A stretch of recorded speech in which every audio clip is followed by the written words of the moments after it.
Hello, everybody, and welcome back to this week's episode of the Meaningful People podcast. Right? So first of all, Momo, Great welcome virtual back. studio, by the way. Thank you. Thank you, I Nachi. know. Um, I'm gonna regret like in 5 years wearing these headphones on this because I look like from Back to the Future or something. I think you look But fantastic. thank you, Momo. But listen, we actually both of us could be in the studio right now, but we figured no one else is home, so why should we be home? Very deep. Very uh, deep. Momo is out of state. Yeshiva week. Yeshiva week, right? It's actually it's no yeshiva week, I think. It's a misnomer. It's a misnomer. I was bantering about it with my niece. Shout out to Chaya Friedman. She sent me that it's an actual Wikipedia page. Yeshiva week has a Wikipedia page. Check it out. Yeshiva week is the informal term. Yeah, I'm reading right off of the page. Yeshiva week is the informal term for a vacation period occurring annually in mid to late January, in which many Jewish day schools and yeshivas afford time off to their students. It is primarily a North American phenomenon. Wikipedia. Thank you, Wikipedia. Do you know what else we want to thank? We want to go ahead and thank Isaac Newman for sponsoring this episode of Zecher Nishmas, his mother's name. Ruchama Pero Malka Leah Bas Arya Leib. Her neshama should have an emesa aliyah. Special woman. Also my sister-in-law's grandmother. I remember her fondly. She was an incredible woman, and she should have a true emesa aliyas neshama and nachas ruach from everything that her children are doing le'ilei nishmasa. Amen. Before we get to this week's guest, Momo, you had the experience with Agra de Pirka, didn't you? I really did, by the way. I was there in the flesh. I personally experienced the halagicity of Agra de Pirka. I was in Los Angeles visiting my parents, and I had the opportunity to go with my father to Agra de Pirka. I was there for a shir by Rabbi Merkin. It was incredible. It was geschmack, followed by a shir from an absolute rock star, all-star Maggid shir, Reb Shlomo Luria. I was absolutely floored by his clarity and his depth and his breadth in Torah, that he was just laying it out. For those of you that know my father, Shabi Gezint, he is a massive basketball fan, Lakers fan specifically, and he said a mushal. He said a mushal for this Maggid shir, Lahavdil Elef Alfei Havdalis. He said a mushal that this Maggid shir is literally like LeBron James, not literally, but figuratively, like LeBron James in his vision of the sugya. He saw every shita and he saw every aspect of the sugya, different dinim, different chakiris, different aspects of the sugya that he was just clarifying right in front of our eyes. It was such a geschmack experience. And that's why you need to head to agradepirka.org, because this morning learning program, it can happen every single day, every single week in your community. So head to agradepirka.org. We have a link in the show notes in the description. Go ahead and click that.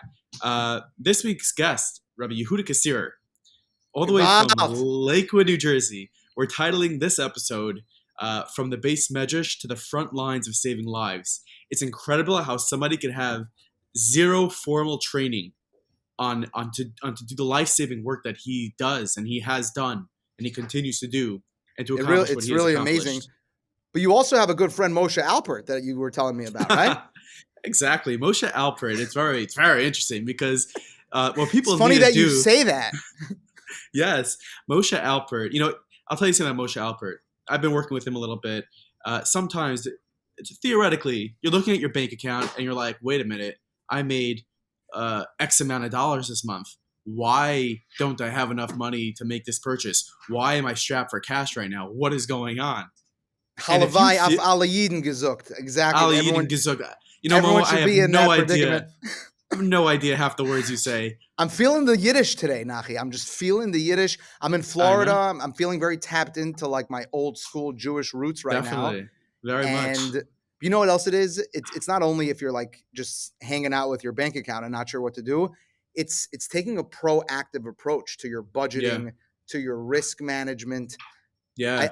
I don't know Moshe personally, but my understanding of the service that he provides is that he really advises you through your entire financial landscape, understanding what risk is out there, how you can, best allocate for that, If you do have capital that you want to have working for you, he helps you do that. Absolutely. It's really just a financial colonoscopy more than anything. And you want to get that done. Yeah. It's probably a lot less painful also. So head to, go ahead and reach out to alpertmoshe@gmail.com. That is alpertmoshe@gmail.com. You can find that in the show notes in the description as well. And we're going to stop yammering because Rabbi Yehuda Kaszirer is waiting for us to finish this intro to tell you the amazing stuff that he's going to tell you in this episode. So enjoy this episode of the Meaningful People Podcast. You are listening to the Meaningful People Podcast. The podcast featuring our nation's most impactful, influential, and meaningful people. So you're pretty hooked up person. Over there. Yeah, let's get right to the punch, Now he jumps in. Something that shout out to Suri Kazsirer. Rep Suri Kazsirer, depends, where you are living, how you refer to him. Harav. But he said if I was interviewing Yehuda Kaszirer, I would want to know. He said, this is somebody who deals with pikuach nefesh. He carries his phone on Shabbos, and he has a smile on his face, and he's a light guy. And how is that not a chiddush? So my goal is to sort of bring that out throughout this episode. And we'll revisit that question at some point. You don't have to answer that right now, but I just wanted to give a shout out to Suri for helping me out with that question. And we'll start with your beginnings. You grew up in a small shtetl, maybe a few from Jews were from there, right? Flatbush? Flatbush. Small place. I think now it's even smaller than it was then. Definitely, but you can still get you can still get a light Meyer van Landau's, don't worry. Oh, yeah? That's good. Just in case you're looking. Yeah. Chatzkel, by the way, Chatzkel Bennett corrected your assertion. Well, I said Flatbush. Flatbush is knocking, thriving, gewalt. But Chaskel is he could say that about anything. Chaskel could literally take a little kitten and talk to it and it'll become a lion. Like that's Chaskel. So what was it like growing up in Flatbush? What was your upbringing like? So I grew up in Flatbush and actually have a tremendous amount of great memories there. Baruch Hashem, my parents were involved in Chesed for many years, as far as I can remember. My mother was known as the Chicken Lady on East 10th Street. Chicken Lady? Yeah. And I hope that's chicken soup. Chicken soup. Okay, good, because Chicken Lady could be many different things. Oh, yeah. Okay, chicken soup. And my parents used to give out every Thursday afternoon to 60 families. They used to give out peklach, and it was the good old days. Every Thursday afternoon, people from the neighborhood would bring, and we would pick up food packages from people that they would cook. Some would cook an extra kugel, an extra gefilte fish, you name it, what they would make extra for Shabbos. And my parents' house turned into a little Grand Central Station from 6 in the afternoon till midnight on Thursday night. Wow. And we would go out and deliver peklach the entire Thursday night. And this went on. That's what you grew up with? That's what I grew up with. Okay, episode over. It's no chiddush. Of course you're doing what you're doing. That's like the key, no? 1 second. Everybody else is not doing it? You know what? I remember once as a kid delivering Tumchei Shabbos. But you did that every Thursday. Like that was your family was doing that. Oh, that's incredible. That's really amazing. And it really boils down to there's 2-3 points of it, and it's Nachi, it's your show, not mine. Yeah, please. But you should know this is your show right now. Like this is your episode. So it's really about looking at it from multiple ends. There's a personal achrayus, there's a community achrayus, there's many different ends of looking at doing chesed and which components of chesed and how to do chesed and why to do chesed and to do it in a, as we all know, the Rambam says the biggest mitzvah is when you do it without all the pump and without all the PR. Unfortunately, when you run an organization and you have to raise a couple of $1 million, you're forced to cave into a little bit of it. Right. But there's many components of how you help people out, and Baruch Hashem, it's something that I'm able to do pretty much around the clock, and Baruch Hashem, I'm able to be involved with a lot of people that are on that same wavelength of wanting to help out the community, yechidim, you name it. Right. So, for those who aren't familiar with who you are the director of Bikur Cholim in Lakewood. Correct. And if you're one of the people who think Lakewood is not such a big place anymore and it's a new community, it's huge. It's bigger than wherever you live. Like, right? Like Lakewood's huge. And how many people are you servicing in the community? So we're currently servicing there's about 20,000 from families in Lakewood or more. And today it's not today it's the 5 towns again. I know this is the 5 towns. Yeah. Lakewood's trying to get there, but Kenai-Nahar, there's many neighboring towns as well. Howell, Jackson, Brick, Tom's River. You might get canceled for saying that Lakewood is trying to be the 5 towns. I'm just saying. It's fine. Many have coined it. It didn't take off. Okay, good. Lakewood is still. I don't think they're trying to be the 5 my heart towns. just saying for you. I'm like that. There goes his career. I don't think they're trying to do that. But there's we're currently servicing on about a third of the community that's documented. Wow. It means people that we've interacted with. That's besides the people that have gone into our kosher pantries, people that have used many of the services which are not trackable, that we're involved in from multiple ends. How we were able to assist them. And one of the downsides that Lakewood has is that we're definitely not the healthcare. Our healthcare in Lakewood is certainly not the arena that any from Yid would want to live in. And if you know, why is that? There's anywhere in New York City, you're a stone throw away to the top hospitals in the world competing against each other for people to come to their centers. And you have a lot of good doctors, within immediate areas. And if you want to go one circle out, you're between the best and the best. Right. So in Lakewood, we definitely don't have that. And Have a lot of entrepreneurs that are massive in healthcare. Yeah. But the providers. And maybe with tonight's, and I can fill you in on some of the things that we are actually doing with many of those entrepreneurs to build a hospital. To build a hospital is certainly a pipe dream, and I think a lot of people get lost on that because it's very nice, it's beautiful. Say we need a hospital, but it's crazy. It's crazy the amount of cash, like the amount of money you need, constantly. It's not like is it a cash positive business? I don't know if it's a cash positive business, but they're all historically set in place. They're the engines and the gears that are in place for any hospital today. And I'm, you guys know New York better than I do, but I know the landscape pretty well. There's almost no new hospital in New York City in the past 25 years, period. Yeah, the barriers to entry and the startup costs of capital, I don't think that's the challenge that Lakewood faces. I think Lakewood has proven over the last decade putting capital together is the easiest of challenges to solve, but I imagine there's other barriers to entry. Correct. So what you just mentioned now is a very, very important component. Not every problem in the world can you throw a couple of dollars on it and the problem is solved. And especially the way Lakewood turned into Lakewood. We all have to remember that ultimately Lakewood was built by Rav Aaron. Yeah. And Rav Aaron came, he wanted this little shtetl where 10 guys would sit and learn and, and have a little kail and maybe a little bit larger of a kail or bigger kail than that. Nobody ever dreamt in their wildest dreams that Kenai-Nahar should turn to an Ir V'Eim Klal Yisrael the way it is. And let's be honest, it's really because of it's 100% because of the Siyata D'Shmaya. And I'll fill you in a little later with another story of when something is done ehrlich, yeah, and something is done because the Rebbeinu Shalom want it done that way. The Siyata D'Shmaya that happens out of it, no one can get into its tracks, and that's really what's happening in Lakewood. It's Kenai-Nahar, a huge city. There's a lot going on there, but where we are today, and with literally, I moved 25 years ago from Brooklyn to Lakewood, and I think at this point I'm part of the fabric there.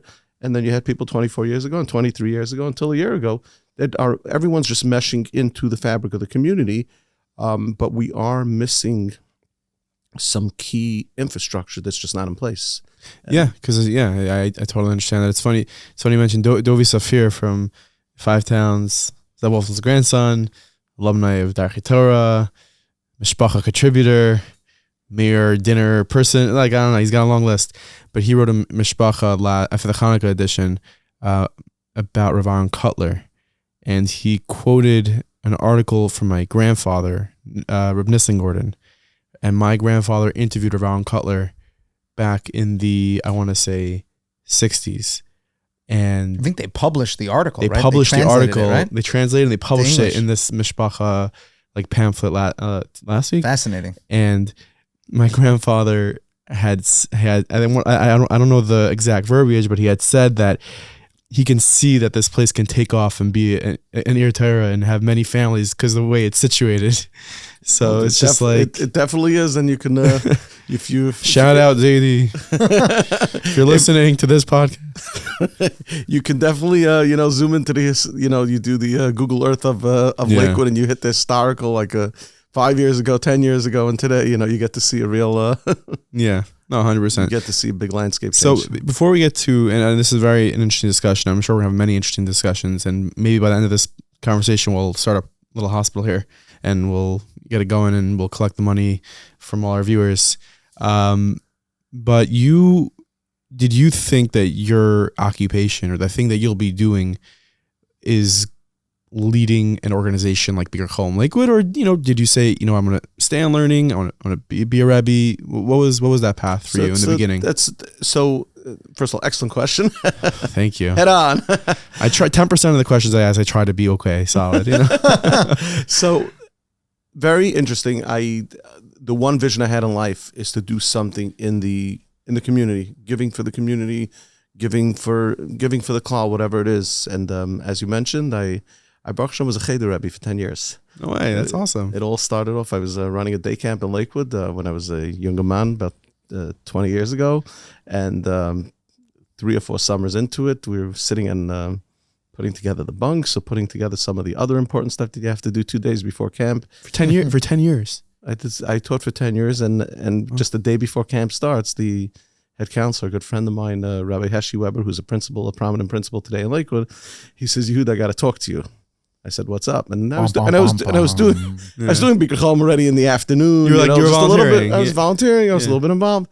He says, "I just had a phone call with one of the principals in town. He lost one of his rebbeim to another yeshiva, and in Lakewood in Lakewood yeshivas go 11 months. So this is right in the middle, in the 9 days already. This is yeshiva starting in 5 weeks, Right. And he's like, "You're going for an interview." I said, "What?"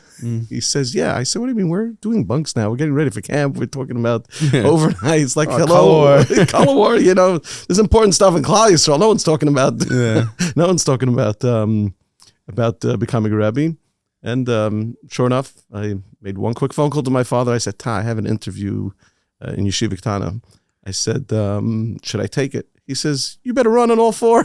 Yeah. And Baruch Hashem, a couple of hours later, I had an interview, and that summer was actually a grueling summer because I had to go back to cheder myself. I Baruch Hashem I was in yeshiva, I was in Kail, and I had some decent background, but to all of a sudden become a 3rd grade rebbi, let alone did I know that I would actually stay in the class for 10 years was something tremendous in life. That's really amazing. And first of all, big shout out to that your head counselor, Rabbi Weber. Yes. Right, Rabbi Weber, you said, because that's awesome to be able to go to someone and give you the confidence, or like Dr. Akiva Perlman likes to say, the permission to say, hey, like this is yours. That's like an awesome thing. And you went into chinuch and you were a rebbi for then the next 10 years, like 10 you years. Said. I can't imagine doing something for 10 years and then not doing it. Maybe because I'm still a little bit young. I'm gonna have to start somewhere, right? Did you think at like 5-year mark, like I'm gonna be a rebbi forever? There was only towards my end of my career was when I realized, and I'll discuss how I discussed it. Which kid did it for you? Was it Schwartz? It was Rosenberg, right? That Rosenberg kid in 3rd grade came with his lizard, Well, listen, my classroom, I had kids sitting in the Svarim Shanks. I had kids sitting in the Shvarm Shanks and learning. I had kids doing anything. I'm from the 5 towns. I don't know what a shank is. 1 second. In the bookcase. Cheder. I understood cheder. I don't know what the difference between a yeshiva and a cheder is. By the way, Nachi, when you stepped out, we were schmoozing. Yeah, and we challenged each other to get you to use every yeshivish word that you know on this episode. Shank is when I woke up this morning. Shrank. I looked at my wife. I said, shank. Wow. Like, okay. What's it between a cheder and yeshiva? There is no difference. I think in Lakewood and other places where there's yeshiva gedalos, they reference more to yeshiva than cheder. So it's just primarily to sound more yeshivish. Possibly. Okay. It sounds like a shank, but okay. So you had Bachram in the shank. That's very interesting. Yeah, we had a lot going on there, and the main thing was that Baruch Hashem, they all learned. Okay. I used to tell them all the time, guys, Manal's coming in tomorrow morning. You guys better know your stuff. You know, Came out of the Yeah. woodworks then. It came out, Yeah. no pun intended, literally out of the woodworks. But Yeah. Baruch Did Hashem, they? it was Yeah, that's Yeah, cool. thank you. Yeah. No, Yeah. we don't do fist bumps. Oh no. No, not in real time. So at what point? I guess at what point did you? So at this point, it's already about 8-9 years ago, where I was getting that involved in Bikur Cholim, where it was, you know, I was doing it 24 hours a day. I was literally doing it from 2 PM to 2 AM, and you know, the hours of the day were just getting eaten up. And it's funny because up until a couple of years ago, I couldn't get my office back on track. The Bikur Cholim office used to run that, this person started at 11, this person started at 12, because Rabbi Kaszirer showed up at 2, and then the office would be open pretty much till 2 AM. At that point, I approached Novominsker Rebbe Zatzal, and it was very interesting. And this is something which literally everything in life boils back to the basics of a Selah Harav. Get yourself a rebbi, get yourself somebody that you can really ask true shilas to, and you'll be surprised. I was very close with Novominsker Rebbe, but how close was I? I wasn't by him all the time. Yeah. I went into him. I had an hour. I had an hour conversation with him. I had called him up. I said, Rabbi, I'd like to discuss something with you. He says, you know what? I need to be in Lakewood next week. Do you want to drive me? I said, no problem. I'll come into Brooklyn. I drove into Brooklyn, and literally, I picked the Rebbe up. And by the time we hit Fort Hamilton, you know, the Rebbe was like, okay, Yehuda, what are we discussing now?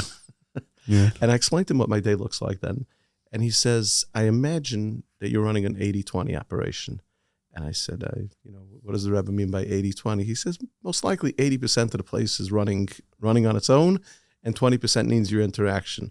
But if you're not there for that 20% of interactions, the whole 80 is falling apart. And he told me, he says, you had to be a Rebbe when you were a Rebbe. Now it's time to literally, to hang the hat up and do this full time. And Baruch Hashem, it's something which absolutely, there's no question about it. I still every so often go back to the cheder that I taught in. Yeah. This week's parsha, they call me in all the time. Rabbi Kaszirer, you got to do the vani again. You got to come in and do it. But it's been a couple of years that I've been in the classroom. It's very nice. It's another situation in your life where someone gave you that, that boost, that permission. Absolutely. Yeah, I want to zero in on that inyan of a Selah Harav, as you mentioned, and deferring to Das Torah and looking to Gedolim for guidance.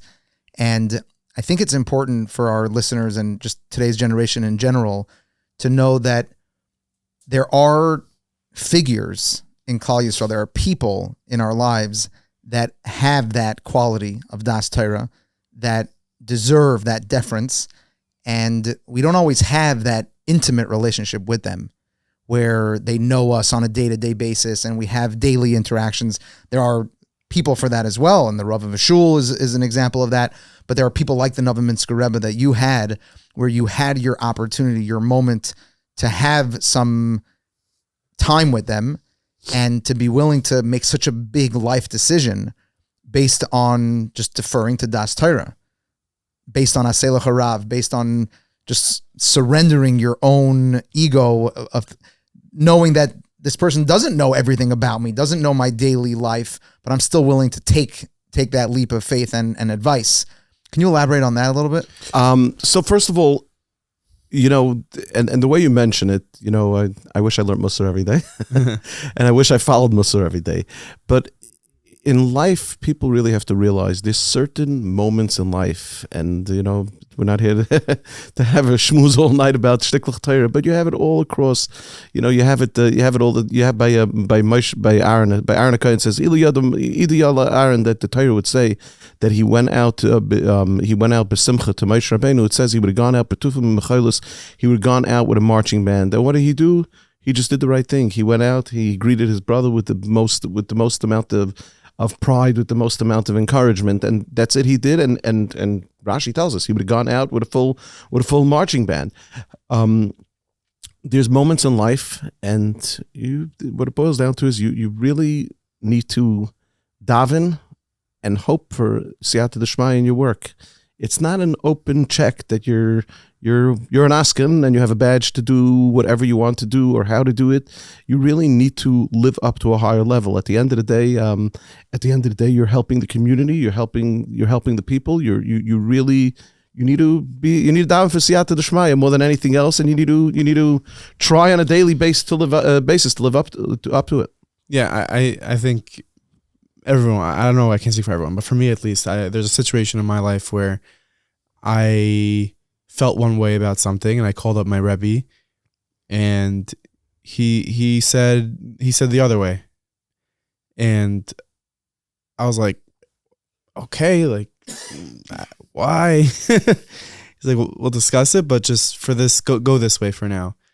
And it was a life-changing answer for me. Like, completely changed my life, that I was able to listen. I think that if we look into people look into their lives, you could find that there are those people that you can sort of defer to and get help with making such big decisions. And it seems right now, up until this journey that you were in, and us discussing with you, you had that. Which is, I had that, but it's very easy and nice to talk about it 8 years later, where Baruch Hashem I was able to see. I don't know if when I got it, I was like, oh wow, I was in that matzav where I said, oh wow, I just got this Torah Sinai, and there's no questions about it. I'm sure I had my doubts and wasn't sure which way to pull, which way to toe, but it's extremely, extremely important for everybody to have a Rav, no matter who the Rav is. I think if I can stress one point, as long as it's from Erlich Rav, it doesn't make a difference who the Rav is. It's somebody that you can relate to, someone you can discuss life matters, chinuch matters, other matters. It's extremely, extremely important for people to have proper guidance. Chazal tell us that the leaders of every generation are given a certain siyata d'shmaya. Eibusher speaks through our leaders. And there's a certain siyata d'shmaya that comes with that das Torah. Absolutely. Agree or disagree? I mean, I think this is sort of what we're saying, and what you alluded to in your story, in what you were saying as well, is it's not always about having the nicest name or the biggest Rebbe name on in your back pocket. Like, oh, who's your Rebbe? Oh, my Rebbe is so and so. It's very nice, but if you don't have access to Reb so and so, then it's great. It sounds great, but you need to have access to a Rebbe. You need someone who you could actually reach and speak to, and it's really important. It's extremely important. And let's be honest. We all go through high school. We all go through Bais Medrash, and we never know which Rebbe, which mashkiach, which Meir Derech you're going to bump into and say, you know what? In 10 years from now, this is going to be that 1-800 phone call that I'm going to be making. And it's only later that you look back and say, oh wow, this shaykhis, this connection, it's this person, it's this, and it's only, we're only able to see it historically. We're not able to see it moving forward, but it's a reminder moving forward to make sure that we have all these things in place for ourselves, that we have proper abonim and people to discuss important matters with. 100%. And I'm sure you lean on that heavily now. So you Novominsker tells you to go all in. Yeah, he told me to go all in, and that's what I did. And it wasn't easy. The first couple of years wasn't easy. It was a big transition. What did that look like for you? What did it look like for me? Just from a daily basis. 9 o'clock in the classroom means 9 o'clock in the classroom. It's very funny for someone that was a rebbi for 10 years to say, you think it's the kid that has to get into the classroom at 9 o'clock in the classroom. It means you're up on time, you daven shachas properly, and you're where you need to be. So running that schedule is a heavy duty, and then all the other responsibilities that I had simultaneously, and that's what really, so to say, forced me out of the classroom. And Baruch Hashem, in hindsight, hopefully it was definitely the right thing. So when you, I guess, went out of the classroom, it's funny, it couldn't be more different, I would think, what you're dealing with now versus what you were dealing with in the classroom. You're teaching Torah, it was fun, energetic, and now you carry your phone on Shabbos. There are, I know, situations where most recently on COVID, you maybe didn't have a Pesach cheder. You're working around the clock to make sure that, people in Lakewood and people really around the world, as much as you're able to help, are taken care of. It's how does, I guess, the 10 years in the classroom prepare you for what you were about to embark on? So it definitely gave me an insight into believing in people, believing in children. You know, I was a rebbi for 10 years. According to the cheshbon, I had about 250 students. A rebbi that's a rock solid rebbi for 40 years, can I know, right? We all know every yeshiva has these rebbeim that have done it for 40 years. So they had 1,000 kids in their classroom, right? Mhm. It's a much larger number. What do you see? The impact that you make on a person's life is there forever.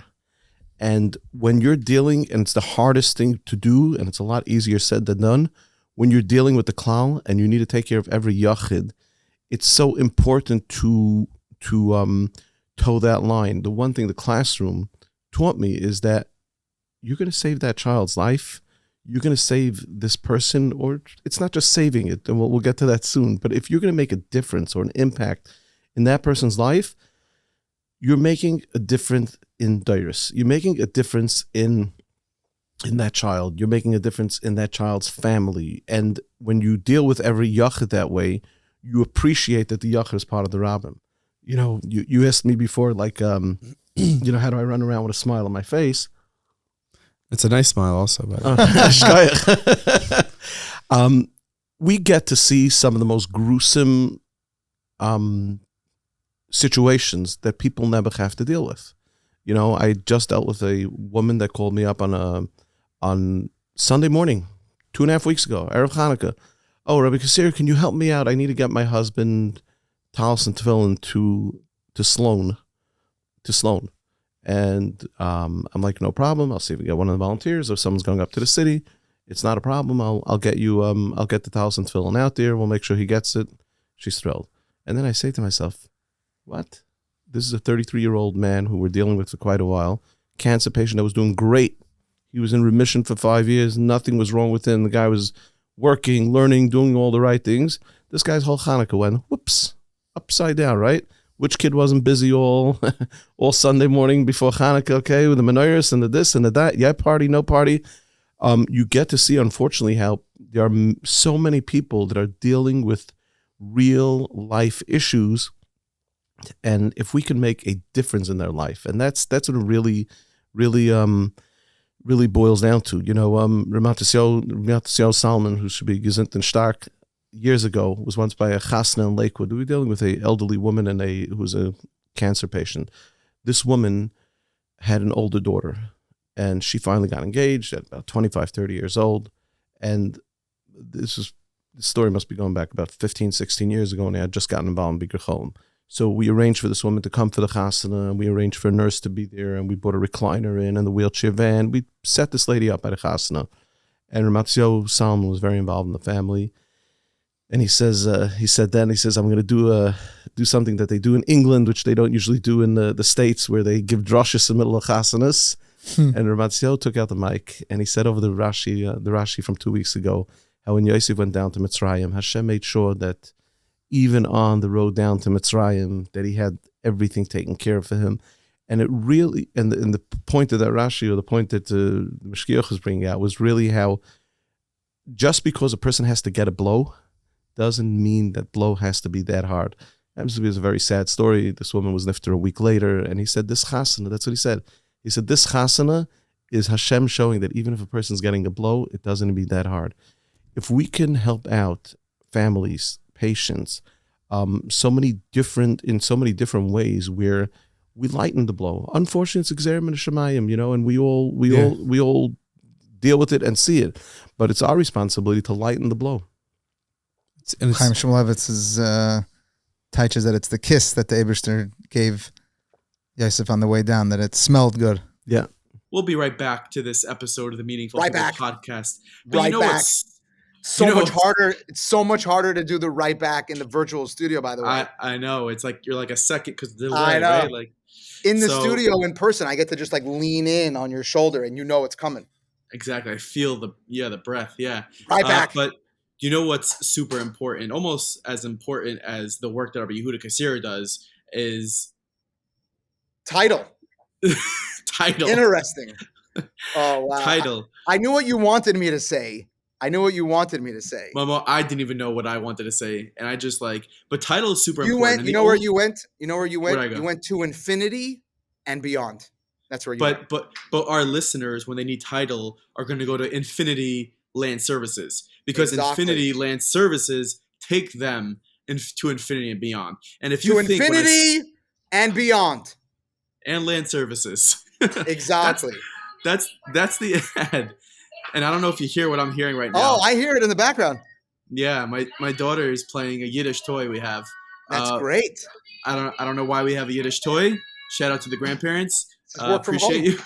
Work Yeah, from home. why not? Anyways, you know what to do. Head to ilstitle.com. Infinity Land Service is there for you. If I say title and you think I'm talking about like the heading of an article, then Erroneous. disregard everything I just said. Keep going. You're good. But if you know what I'm talking about, head to ilstitle.com. It's a heavy burden that you have to carry, though, and you're a fairly young person, and you're doing this for a little bit, and you're even younger when you went in all in. Let's just, I guess, take us to the times of COVID. Some of your friends like to say that's when Rabbi Yehuda Kaszirer became. You want to go back there? I don't want to go back there. Honestly, I'm sorry, we got to for the pod. No, but there was a tremendous amount of chesed. The best of humanity, I think, was showcased during those times, as hard as it was. And unfortunately we lost so many people. But silver, if you believe in silver linings, right? The silver lining of what we saw, of course, in the world, but in Klal Yisrael, people who just stepped up, and in every single way, and you were one of them. You sacrificed your entire Pesach, you sacrificed Shabbosim to be there for the people who needed you. And if you could take this back, during that time, and I understand it might be an emotional time, because from my understanding, some people you spoke to, they probably did not make it in the end. What was that time like for you? So it was definitely, it was really a time of doing and not a time of thinking. We knew that we had an achrayus, we knew we had a responsibility, and we knew and talk about silver lining. Hashem showed us in the first couple of days that anything that we helped people with made a difference in people's lives. And we just catapulted on that and catapulted on that and catapulted on that. We saw on many different ways, and I'll go through a couple of good stories Sure. that happened during COVID. That we were able to see it literally from when they closed the hospital down. So just historically, I got COVID on Shushan Purim. Wow, that's early. It was very Early adopter. I got COVID. I picked it up either I picked it up in NYU's emergency room with one COVID patient who was like one of patient zero. I still remember the nurse telling me, "Oh, do you want a mask?" Like, people didn't even know what a mask was at that point. Right. And then later in the day, I'd seen another patient who Nabuch was also nifted. Both these patients were nifted within the first week, and literally 5 days to the hour, I got that boiling fever, and I got every one of those COVID symptoms, and you still needed a little protection then to get a COVID test done. Yeah. Little did anybody know there'll be more than that than payphones on the street. But It's crazy. It's just a crazy time. It's like, thinking back now, we're not that far removed. And I was remarking this morning with my father on our podcast, Daily Thread, that we're coming on the Yovel year for Darche. It's 50 years of Darche. And my father, interviewed Rabbi Bender for his newspaper, and because he was writing an article. And Darche was around during the fall of the Iron Curtain, and they had a lot of students from Russia come, and they had students from Iran come, and they went through a lot over the last 50 years. But COVID may have been the most challenging period. it definitely was. I mean, you're talking about how and I think that one of the long-term effects is that it was a real reset for anything and everything that gets done in life. And while all this was going, we literally took all of our resources internally and externally. It was an all hands fire. If you know how to bring a pail and you know how to fill it up with water, you're going to spray that water somewhere and put the fire out. That was literally our whole way of working was throughout. Be it with the equipment, be it with the advocacy. I still remember myself. I'm Baruch Hashem badged in many hospitals, and I'm credentialed there for many years. I still remember myself getting thrown out of hospitals by security guards, and it's not a geschmacka feeling. Why would that happen? Because while they were in the middle of getting all their rules and all their lockdowns and everything that was going on, there's no precedent for it. People didn't know. It was 100% panic mode. Yeah. It was panic mode until we made some normalization with the infrastructures that we had in place, and that's an extremely important component, which is important for now, where people need to know that you were only good as whatever relationships you had prior. If you didn't have a relationship with a hospital prior, you didn't have a relationship prior with a medical supplier, 90% of the things that we did during COVID were just magnified. That means our equipment gemach, our food services, our transportation services. Yes, I never thought I would be the first one to fly out the samples to the Mayo Clinic. So yeah, you chartered a plane. You can tell us about that. Yeah. So basically, up until Pesach, it was all very black and bleak and no hope in sight. And if you really look back at what happened during COVID, if we would have had another 2 weeks, we say on the Seder night that if we would have stayed in Mitzrayim another night, then we would never be the same Klal Yisrael. Yeah.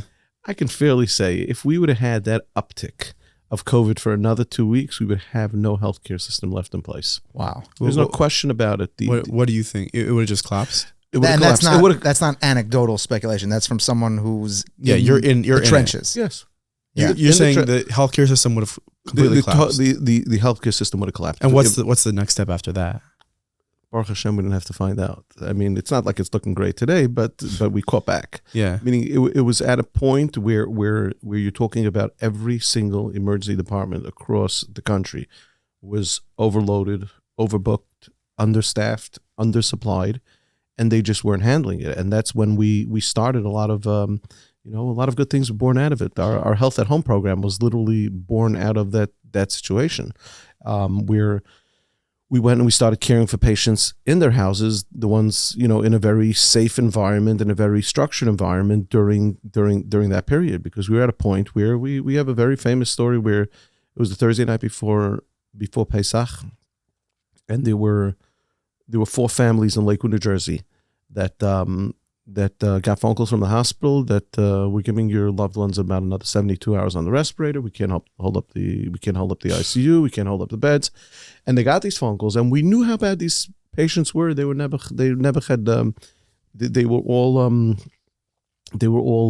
desaturated, and we even knew if they would come out of it, they wouldn't be in great shape. But for any family to get such a phone call with that whole going all the way back where there was zero visitation and full lockdown was a very scary moment. Now, Baruch Hashem, while I got COVID, which was about 2 weeks prior, we had gone out. We had gone out and we had raised funds to purchase 30 ventilators because we knew this might happen. I had read an article in the Wall Street Journal going back in a couple of like a month or two before. Interestingly enough, and if you want, I'll show it to you later. I think the patient zero. I think Bikur Cholim of Lakewood, and one of the studies that we did with the Mayo Clinic and a couple of others, I think we tracked back patient zero in the United States of America in December. I'll tell you a little cute story. What's that? What? What's the CIA situation over here? Mike's on. Nachi's scoop antennas just like hit the ceiling. Mike's on or Mike's off. Trace back patient zero in the United States. So what's his name? So during Hanukkah that year, I got a phone call from someone in Lakewood. So we do advocacy, and just to give you a little bit of an idea of how our advocacy program works, is we have today it's a team of about 20 already, but we have about 5 at that point. We had 5-10 people that are badged in the hospitals as patient reps, and they're there to round and visit the hospitals and make sure patients are doing fine. I get a phone call from a patient, and he says, my wife is just taken into one of the hospitals. She has the flu, and he's bugging out. I mean, like, every action has to have somewhat of a reaction. His reaction to the flu was like, just didn't make sense. I said, Rebbe, well, what happened? Yeah. He said, my wife got the flu and she's going to die. I said, whoa, you don't die from the flu, He says, no. He says, my wife was... People have to realize this is December 2019. December of 2019. And This is COVID middle of didn't hit till middle of Hanukkah. COVID didn't hit till February, end of February, beginning of Exactly, and I March. think the first document, it was somewhere in January in Washington State. What happened was this patient was by a chasana in Switzerland. She went to Switzerland. She had come back from Switzerland. She had the flu. It's not uncommon that people travel and they go on vacation and they pick up a bug. Now, it turns out her cousin who was at the chasana with her, a 57-year-old woman. From Wuhan. Boom. No. She was by the chasana and went back to Antwerp. And she was in the ICU with the flu, and she was nifter about 18 to 24 hours later. So he says, I'm telling you, my wife definitely has the same thing this woman had. I said, listen, we're not going to play doctor over here.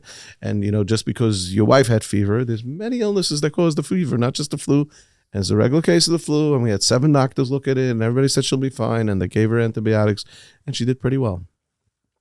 Lo and behold, when we started testing patients for antibodies, a light bulb went on in my head. I said, you better run and get your wife checked for antibodies. And lo and behold, this woman who did not have COVID then had antibodies. And if you look at some of our documentation that we did, we have antibodies showing up as far back as diagnosed in December 2019. So that was enough of a threat of, as this stuff was coming along, for us to realize that we have to gear ourselves up. So while I actually had COVID, I was out for 36 hours.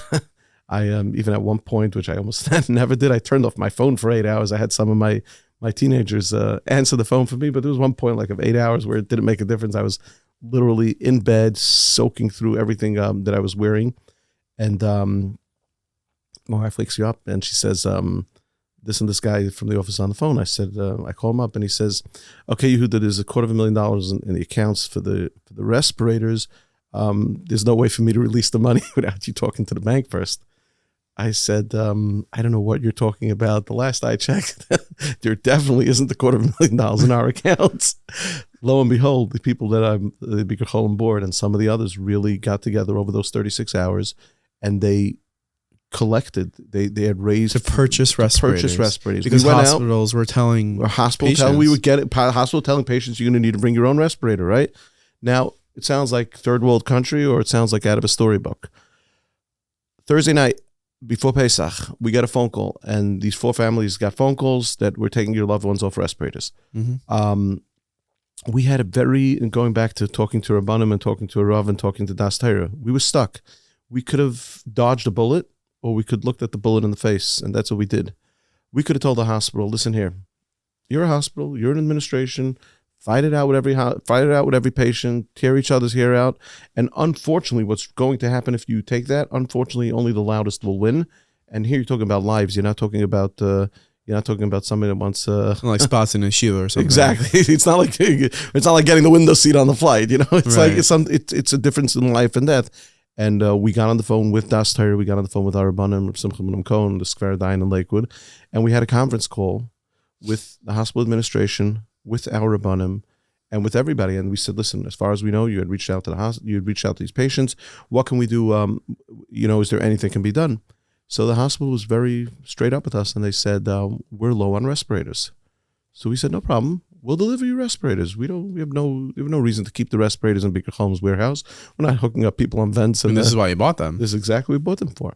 Literally 12 hours later, we delivered to the hospital's biomed. They had all their engineering and all the people check it out to make sure they weren't something that we bought on the black market to make sure that they were legit. Like, sir, this is a refrigerator. This is not. It was a respirator. Baruch Hashem. The scary part is there's 2 people walking and talking in Lakewood today that were on that list of 4. Really? There's 2 people, I know them very well. I've seen one of them just a little short while ago, where they were from the patients that had gotten, I don't know if they got that exact respirator or they had gotten another one, but basically we upped the hospital supply, And because of that, there's 2 people that are living today.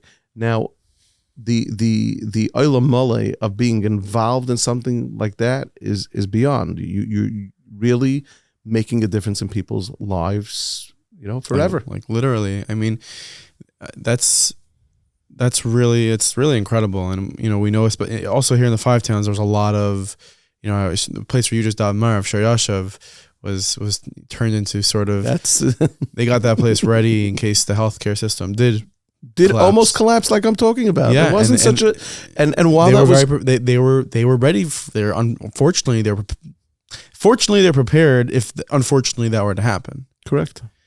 And it's scary. Baruch Hashem, it didn't get to that point. But you guys bought respirators. Where do you buy respirators from? like what was that? I mean, if someone gets a call, if a family gets a call, like, we don't have enough respirators, we're gonna have to pull your loved one from a respirator.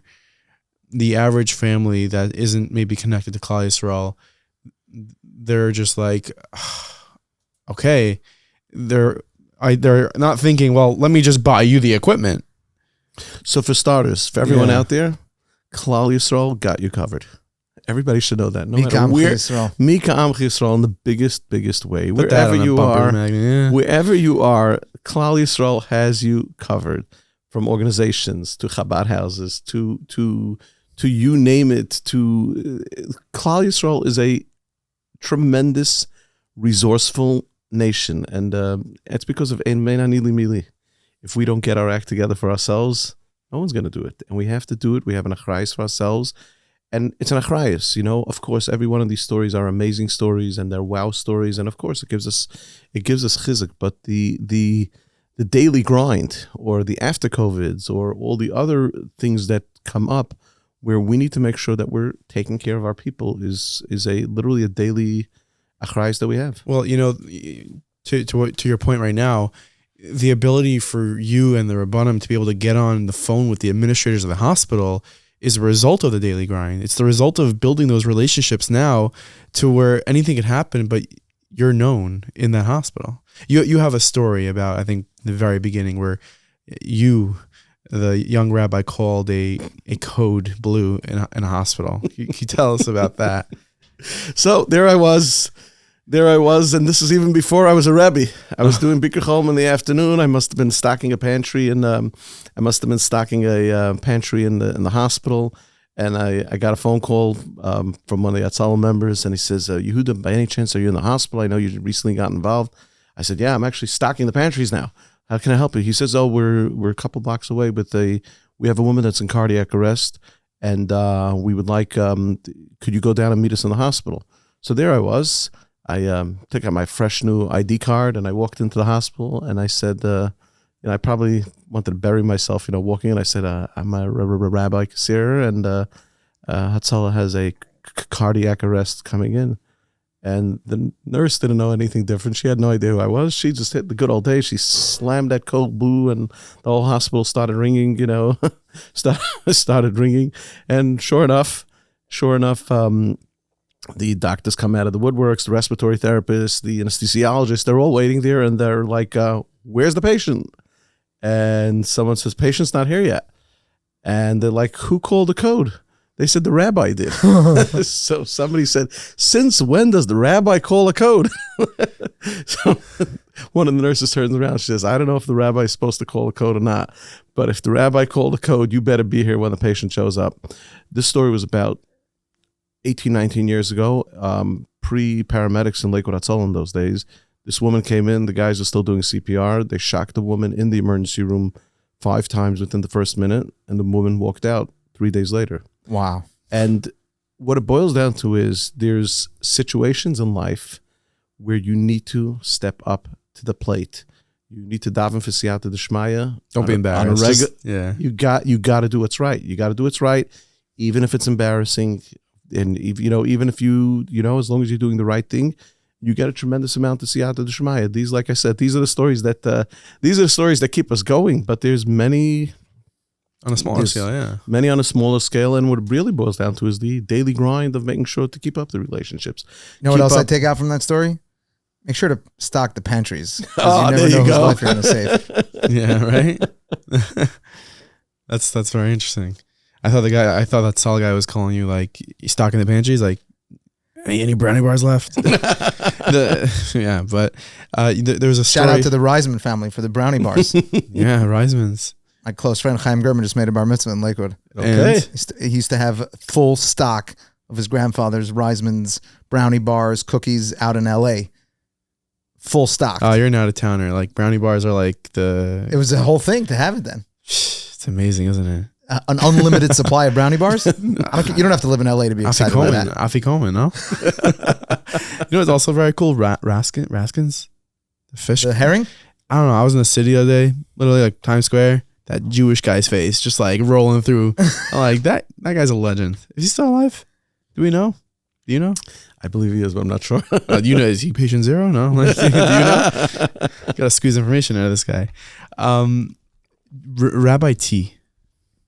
I was reading an article in Mishpacha, and you had referenced a specific case during COVID where, or maybe it was not Rabbi T. It was someone his last name definitely didn't start with T, so you're gonna have to give me a couple more details. All it said was Rabbi T. Anyways, there was stories about you speaking to people who were in the hospitals, and they were on oxygen, and they wanted to just like take the mask off. They wanted to be intubated. They couldn't deal with the pain they were going through. So the scariest parts of COVID that I dealt with were with many of those patients. We had to realize, it took us a little bit to realize of, hey, what in the world's going on here? How are we going to deal with this? So Baruch Hashem on the supplies end, with a tremendous amount of siyata d'shmaya, we literally pulled respirators out of refrigerators, as you said. Yeah. We pulled them out. We found suppliers, and we had people working on it, and we got guys, and then we had people working in the office literally around the clock, getting whatever we can do to up the supply and up the demand. The scariest part of COVID, and this is more for you than for me, is because you sit and give people chizuk all day. You have no idea what a person can do with a gitvart. What a person can do when you give, I know the key term you guys are using, validated, or the consent. What was it? Permission. Permission, right? Yeah. When you give people permission to fight, and you give people that koyach, when you give people that literally sitting and literally sitting on the phone with people at 2, 3, 4, 5 in the morning, coaching them through it. They're begging you to come down to the hospital. You know you're not going to be able to get into the hospital, and to literally coach them through it. Keep the mask on. You're going to do okay. And whatever words of chizuk, there's no instruction book to that. No, yeah. It's all about feeling for the person, caring for the person, and trying your best. There were many of those people that we've spoken to that didn't make it. There are many that made it, and many have told us afterwards that chizuk, that boost of energy, or that gitvart made a difference in those people's lives, and that's the biggest musser. It's the biggest musser for all of us. You can tell somebody, "Good morning, how you doing? Good morning." Well, you give a person a shmaka, "Good morning," and that makes a difference in the person's day. This was a difference in the people's lives, and just giving them the proper chizuk throughout, and it was. There's no script. There's no guide in learning how to do it. It was just a matter of knowing that was the only difference you can make for people. The empowerment is so critical, and I just want to pull out of that dire strain, that scene of a COVID patient on a ventilator, on oxygen, and just shift the focus to people that we encounter on a daily basis, where if empowering chizuk can literally keep a person alive on a ventilator. Like literally, yeah. Literally, how much more so on people's day-to-day struggle of whatever they might be dealing with. How important it is to, like you said, just a good vart to someone, and a smile and an empowering word can do so much. Absolutely. And that's something which even today when I'm in the elevator, no matter who I bump into, it could be Yidden, non-Yidden, then how's your day going? How's it going? My line to all of them is, we're rolling with the punches. We still got the mitts on, and it's not a matter of, you don't need to tell them biggest shtickle tire. You don't need to give them. You need to just give people Let them know that there's people out there that care about them, that think about them. And more important is, all we want to do is what we would want somebody to do for us if we were in that situation. Every one of us, everyone has their nisyonis in life. This person has, the nisyonis are nonstop. And many, many people, their nisyonis are in health. Whatever their struggles are in life are in health. And the same way we would want somebody to be mechazik us if we were going through a financial situation or a chinuch situation or any other situation, you would want somebody to be that big brother or that big sister to give you the pat on the shoulder and say, don't worry, you're going to chug through. That's what we're doing. We're telling people you're going to chug through. And unfortunately, in those cases, those many, many patients, that was literally a difference in life and death. I love the way you said also, the way you framed the expression of care, where you say the empowering word of chizuk is, I'm thinking of you. As opposed, and I want to offer this sort of to our audience, when we have people in our life that we know are dealing with, the inyan of Bikur Cholim, the inyan of having a chayla in their life. And I think people naturally feel that the way to express their love and concern is to ask, how is the chayla doing? And what that ends up doing is it puts the person now on a press conference where now every person that they encounter, they have to give a report of how their loved one is doing. And that's actually not so helpful always. And the way you said, instead of asking the person, oh, how is that chayla in your life doing? You can simply say, I just want you to know that I'm thinking about you. You brought up one of the most important components, and we all know the famous Batchen's joke about the one shtickle herring. We're talking about Raskins, right? the famous, this guy comes over and he tells his wife, you have no idea, Mamish invested a couple of dollars in one shtickle herring. And she says, well, what did you do with the herring? She says, no, first I took it and I kept it in the corner on the shelf for a couple of days, and I gave it to a patient. I was yoitz to the midst of Bikur Cholim. She says, wow, that's amazing. I gave it to the patient. And what happened to the patient a day later? I don't know, but I gave him that spoiled herring, and the patient was nifter, and I was able to do alvaya sameis, and I was able to go on and on and on. We have to be so careful in not saying foolish things to people that are going through medical situations. And it's really an art. It's an art. I shouldn't say it's an art. You need a tremendous amount of siyata d'shmaya and a lot of seichel, not a little seichel, and how to interact with people that are going through a tough situation.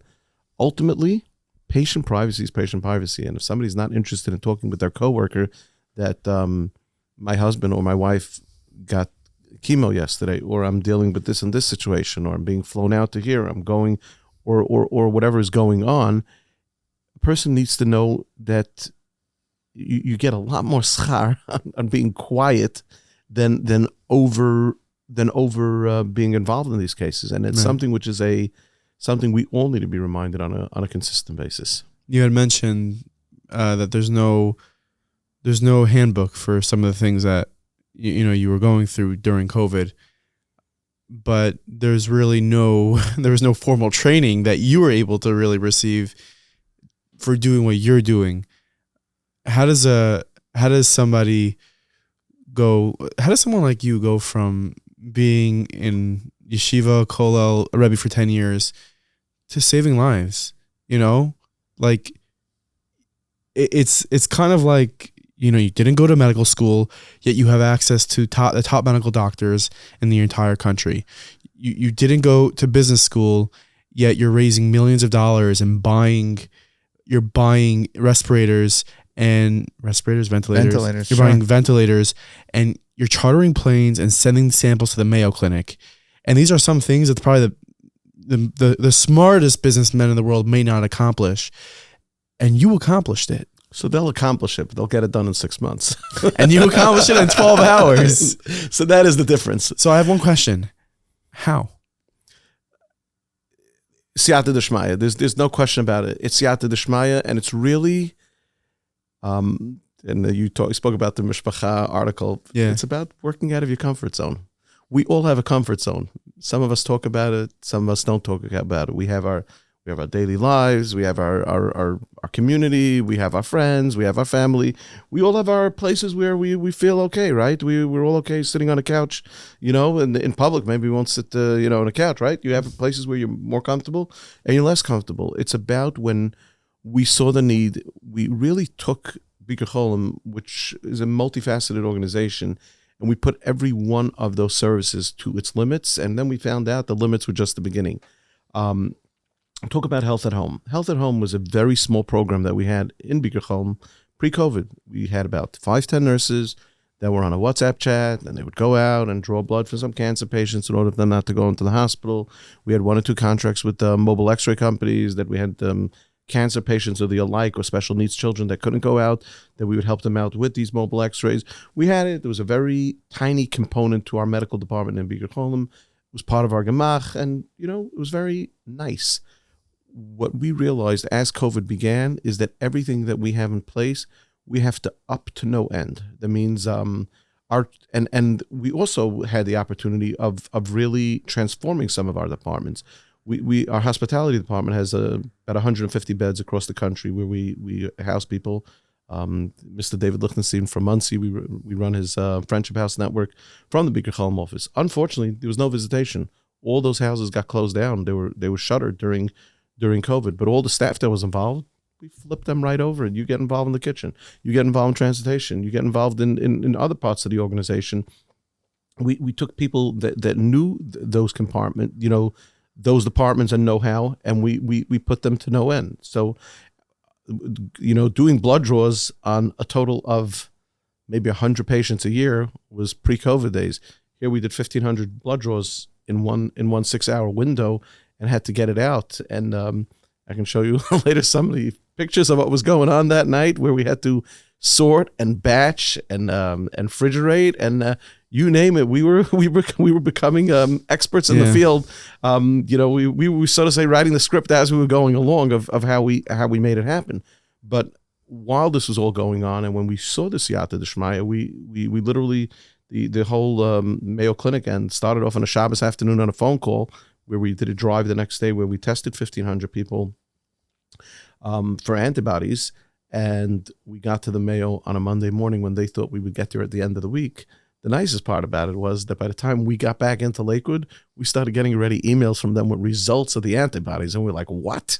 How did you guys pull that one off? And then once we saw that we were able to pull that off, we said, hey, the trick works well, we're going to try the trick again. And before you knew it, we powered up like 10, 15 sites in the entire entire tri-state area. There was one right here. We did one together with Baruch Ber and Achiezer and many others, where we literally got as many people involved in that. Talking about some cute stories in COVID. I got a phone call the morning after the Seder. So I have to be open with you. Everybody says I didn't have a Seder that year. You can ask my kids. You can ask my wife. The first Seder, Nes Min HaShamayim, I think the first phone call during the Seder, there was no going to shul then, right? Yeah. So I think the first phone call I got was like just in the beginning of the Seder, and then I was good till about 12, 1 o'clock. So the first Seder I had pretty much the whole Seder. The second Seder, unfortunately, was a disaster. I was on the phone most of it. But the next morning after the first Seder, I get a phone call at about 9 o'clock in the morning. Hi, Rabbi, we're calling from this hospital. Is there any way you can get us pureed meals? I said, we were supplying all the meals to the hospital. And I said, let me see. It's Yontif morning. Where am I getting pureed meals? So I called up my non-Jewish chef. I called him up. I said, hey, Miguel. He says, hey, Rabbi, why are you calling me on the holiday? I said, Miguel. I love how he calls you out on that. Oh, he calls me out on that. Yeah, father. I'm like, I need you to pick me up at my house. He's like, okay, no problem. So he comes to my house, and I said, okay, this is going to be a little bit interesting what we're going to do today. I said, this is how it's going to work. I said, this morning, you're going to turn on the fires, and I'm going to cook. Very good. And we're going to bang it out. He's like, literally, Oilam Hachvachis. He was like the funniest story of it all. And he's like, what's going on, Rabbi? I said, we got to make pureed meals. He says, we don't have pureed meals. What are we going to do? I said, what are you talking about? You have roast from Yontif? He says, yeah. I said, you have mashed potato. I said, we're putting everything into the pot. We're going to cook it up. It was Yontif morning. I said, turn on that grinder, turn on that hand blender. We basically, it was the biggest nace. They had taken off 5 patients off of ventilators that morning. These patients were on ventilators for a week without any food. They didn't want them to aspirate. They didn't want them to have any regular food. They wanted pureed meals for the patients. So we literally took fresh meals. So you went on Yontif and you pureed the meals with Absolutely. Miguel. That is unbelievable. You know, like The mentality a lot also. of directors. Do you have pureed meals? No, we don't. But we can make. We can. So I create thought it. you were So going to say the motto is, and don't worry, my some of the people, you have to overpromise and overdeliver. That's the motto. Very good. You have to overpromise and overdeliver. So Right? I thought you were going Very to. good. I thought you were going to say like, okay. So then you called up somebody and you said, okay, we need pureed meals. But you're like, I want to go do it, and you went and did it. Gewalt. You realize that's like special. Baruch Hashem. That's amazing. That's really incredible. Baruch And Hashem. And you should know it's that and a couple of other signals in COVID where, like, I said, you know what? Maybe there is a silver lining over here. Maybe there is a crack of a ray of of where it's actually Pesach was when things just tipped in the opposite direction. wow. And Baruch Hashem, we got to the other side of it, and hopefully, hopefully your work gets less and less and less. Like that's the hope. The hope is for Bikur Cholim to be out of business. That's right. Not to be able to. I'm good. I can always go back to the classroom. Yeah, you have a good fallback option. You know, the degree you got to be the director of Bikur Cholim, you spent many years doing that. So I don't know, but you know, the degree you got to get Bikur Cholim was in the classroom. It was teaching those third graders in cheder in the shank. One thing is for sure. They taught me a thing or two. They did, right? I want to shift gears for a moment and empower our listeners that they get that diagnosis. They get that diagnosis and they encounter that pang of just fear, and they're concerned about their privacy, and they don't know where to go. They don't know where to turn, and they know this concept of Mikam Yisrael. But I think you're uniquely positioned to empower our listeners to know that they don't have to endure this challenge on their own. So the answer is it's a tough one. It is a tough one, and not everybody responds to every situation the same way.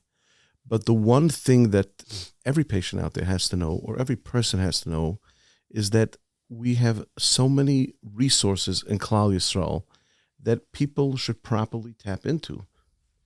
You know, and I'll say it earlier on, between Chai Lifeline and RCCS and the organizations that Klal Yisrael is lucky to have, people need to tap in. The ones that are in the trenches, the ones that are involved, they're there for one reason. They want to help you. They want to get you through it.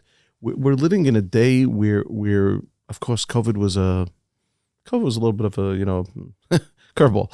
Yeah, but we're dealing in a days where, talk about that lady that went into cardiac arrest 20 years ago, before the day of every public place having an AED wherever you turn around. The advancements in medicine, you're talking about 30 years ago, somebody had a heart attack, pre-stents the way they are. Today, unfortunately, people have heart attacks. You see them in shul 3 days later, right? The Baruch Hashem, the advancement in medicine and the availability of medicine is tremendous, and people need to know how to access it from the get-go. Don't be 2-3 months down the line and like, oh, should I do something about it? Shouldn't I do something about it? Unfortunately, these things, they if they're not treated, if they're not treated from the physical end, people need to get help right away. And from the emotional end, there's the families that I know that we're involved in, the ones that are receptive to getting help are the ones that do a lot better. Yes, unfortunately, they have to step down a little bit on their pride. They have to swallow a drop. But like everything else in life, it's an investment. It's an investment for them. Talk about the classroom end. It's an investment for themselves and an investment in the future. It's very important for parents that decisions that they make are going to have ramifications on themselves and on their families, even if it's a personal decision for themselves. And if they decide they're just way too proud to take help from this organization, I'm not going to take from this organization, I'm not going to take from there, right? It's a very, very demeaning thing. A family has to take Time Shabbos, or a family has to reach out to another organization, right? no one should go through that tsar. But on the other hand, maybe the parent or maybe the people that are making the decision are strong enough. Maybe they are. They're ehrliche people and they're 100% eisgehalten and they have the stamina. But who said they're children? Their children are growing up in 2020. They grew up in 1980. And many times the decision for themselves may even be the appropriate decision. They have that Mesiras Nefesh. They can toe the line. But most of the time there's a family around, there's a community around and others around that they need to keep that in mind. Can you generate some awareness around some of those resources that are available to families that to deal with the emotional component of enduring challenges like this? So I can tell you for Lakewood, we're there's many organizations that help families go through it. Be Chai Lifeline that gets gets them mentors, gets them big brothers, gets some professional help when they need it. Loyalenu, we didn't even touch on it. There's a tremendous amount of work that we do on the mental health end. And, I was just telling somebody the other day, I miss those days when there still was stigma. Today, there's no stigma, so everybody has it, right? But, unfortunately, we chuckle about it. But in reality, there's so much help out there. I walked through the Bikur Cholim kitchen tonight and talk about how we started off my conversation where my parents were giving out peklach. We gave out 67 families supper tonight, fresh meals out of the Bikur Cholim kitchen tonight. I would say about at least a third of them are people that are suffering mental illness. And the difference is that the child that goes to cheder tomorrow morning got a nourishing meal, got a normal supper, and it's not just a normal supper that he ate something nourishing. You know what? When 6 o'clock comes around in a regular house, dinner is served. In a family that doesn't have dinner, or the mother's just has to put up some frozen pizza or something else for the children, the whole daily life is taken away from. Yeah. It's taken. So it's so important that many of the things that we do, it's making sure that we keep some sort of normalcy for these people till they bounce back. And be it on the just the list of the list is endless between relief resources and many of the other resources that we have in town that deal with a lot of this stuff. It's really incredible. I think that, I know the Yehuda is running this amazing initiative now, noas.org, where they're putting billboards in the city in Times Square. And it's sort of, saying, hey, New York Times, you like writing about us, but maybe you should find out about us. I think their next billboard should be a picture of you and say, I think his education was enough. I think it was good. And the last question I have for you is kind of, goes back to, what's really best or asked me. You're dealing with so much, and there's a lot of down moments and sad moments and hard moments, and there's coaching people on the phone to hold on. You have that smile on your face. Listen, I'll be honest with you. You think I never cry? I absolutely do cry. I cry for people. I daven to Hashem that I should never cry in public, and if I do, it should be in an inappropriate moment. But of course, at the end of the day, people tell me all the time, says before us what's going on, or what's going on just from the medical, and many people are just not even educated. They don't know. When you see these people's lives that are never being crumbled, but we get to see open nisim. We get to see open nisim. We get to see situations where we knew people were doomed. We knew people wouldn't get that help or couldn't get that help. And we saw Klal Yisrael, pull out its best. And that's why you smile. Absolutely. Our Rav Shmuel Weinberg, Shlita in North Woodmere, he told me that Hashem is yitin reshus l'roifa l'rapos. He gives permission to the doctor to heal, but he doesn't give permission to take away life. And we see very often how things turn around. We do. We absolutely do. And, and again, it's very difficult because the last thing you want to give people is false hope. Yeah.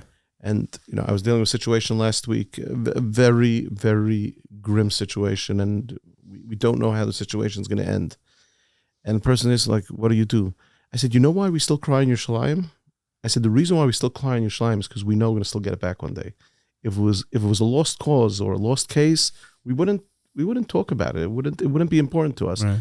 And, and we hope we daven. We hope we daven, and we got to do it. Then you know what? And hopefully we do it enough times in rote that eventually it'll catch up with us. You know, the beautiful part from Svasemis. Svasemis says, "V'samtem es devarai el alavavchem." A person should put Hashem's devarai, Torah, Hashem's love, alavavchem, on your heart. So I don't know what it means to put words in my heart. I have a hard enough time putting words in my brain. What does it mean, alavavchem? So the Svasemis says that many times a person's heart is verstoppt. Many times a person's heart is closed. He's not in the mood. He's not in the situation. He's not up to it. A person's job is to do Hashem's mitzvahs. Put it alavavchem. Let it sit right on top of your heart. There's going to be a time, there'll be a moment, maybe it's Nila, and maybe it's going to be Ne'ilah, or maybe it'll be Chanukah by the Lecht, or whatever gets a person excited in Yiddishkeit, and then a person's going to have a psichas alev. Make sure that Hashem's words are right there, and gravity will pull it right in. Wow. So it's important for us to, yes, there's many times that we have to hold ourselves. There's many times we just have to have that superficial smile, or have that smile just to get through the day.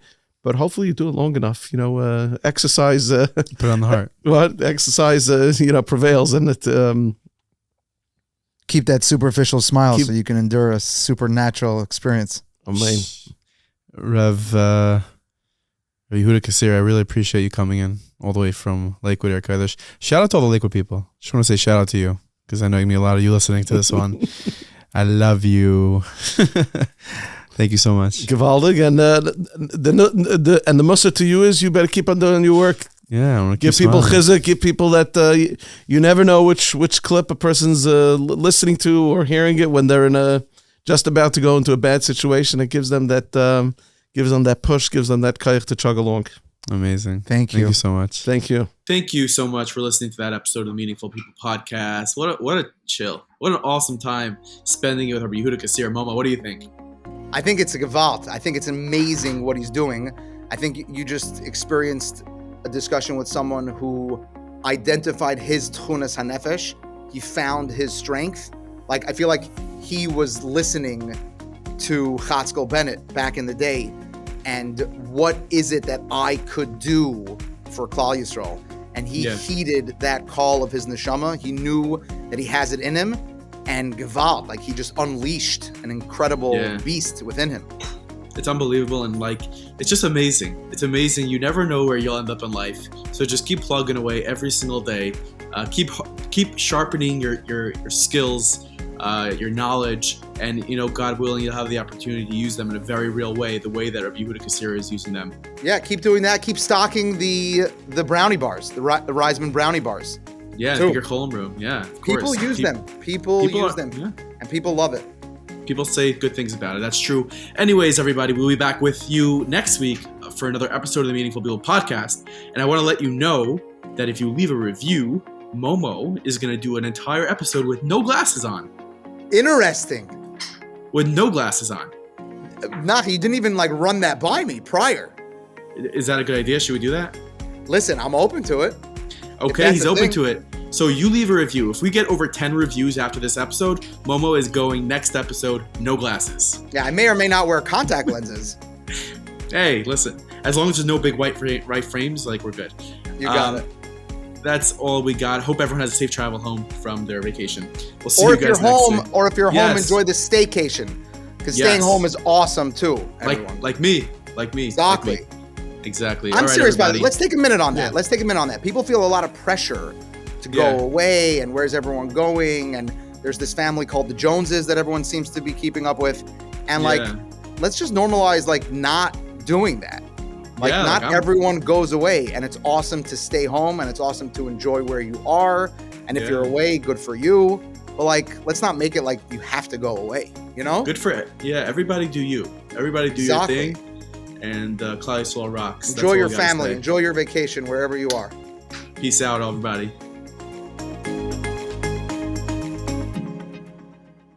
Hope you enjoyed this video from Meaningful Minute. We have so much more content for you. You may like this. You may like this. Take your pick. Let us know what you think.